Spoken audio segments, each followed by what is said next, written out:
Қан қысымын бақылауға көмектесетін тағамдар туралы қаншалықты білесіз? Бүгін біз бұл тақырыпты егжей-тегжейлі зерттейміз. Қан қысымы – бұл біз көп еститін термин, бірақ бұл не? Қарапайым тілмен айтқанда, бұл қанның қан тамырларының қабырғаларына қысым жасайтын күші. Бұл қысым ұзақ уақыт бойы тым жоғары болса, жүрек ауруы немесе инсульт сияқты ауыр медициналық жағдайларға әкелуі мүмкін. Сондықтан оны бақылауда ұстау өте маңызды. Енді сіз қан қысымыңызды қалай басқаруға болатынын сұрайтын шығарсыз. Маңызды жолдардың бірі диета және тамақтану. Иә, сіз дұрыс естідіңіз. Сіз тұтынатын тағам қан қысымының қалыпты деңгейін сақтауда маңызды рөл атқара алады. Кейбір тағамдар жоғары қан қысымын төмендетуге немесе бірінші кезекте оның көтерілуіне жол бермейді. Сонымен қан қысымыңызды бақылауға көмектесетін тағамдардың тізіміне көшейік. Біздің өнімдеріміздің бірінші жиынтығы қан қысымын бақылауға көмектесетін белгілі минералды калийге бай бананнан бастайық.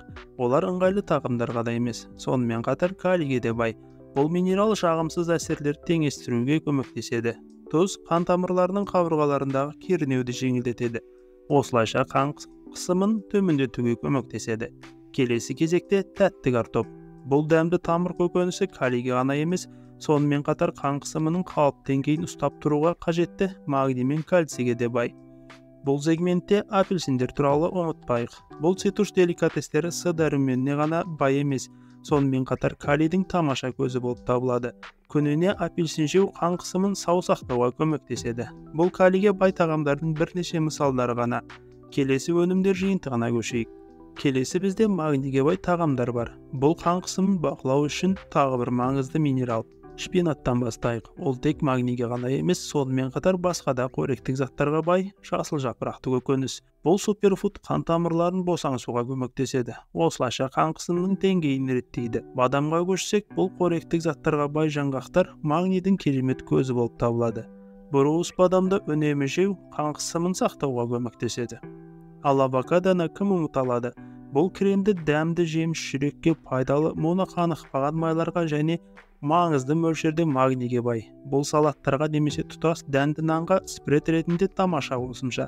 Осы тағамдардың әрқайсысы шпинат, бадам және авокадо сіздің тарелкеңізге ерекше дәм мен қоректік заттардың байлығына әкеледі. Бұл қан қысымына алаңдайтындар үшін тамаша таңдау. Байқағанымыздай, әртүрлі тағамдар қан қысымын бақылауда маңызды рөл атқара алады. Бұл тағамдар жүрекке пайдалы диетаға ықпал етуі мүмкін. Бұған қоса біз диетаға жидектерді, қызылшаны және қара шоколадты қосудың маңыздылығын ұмытпайық. Антиоксиданттар мен нитраттарға бай бұл тағамдар қан қысымын төмендетуге көмектеседі. Қан қысымының оңтайлы деңгейін ұстап тұрудағы теңдестірілген диета мен жүйелі жаттығулардың рөлін ұмытпайық. Есіңізде болсын. Бұл өнімдер қан қысымыңызды бақылауға көмектессе де, олар дәрігерлік кеңесті алмастыра алмайды. Әрқашан жеке кеңес алу үшін денсаулық сақтау маманымен кеңесіңіз. Сіздермен болған Адам ағзасы арнасы, назарыңызға рахмет. Келесі видеода көріскенше.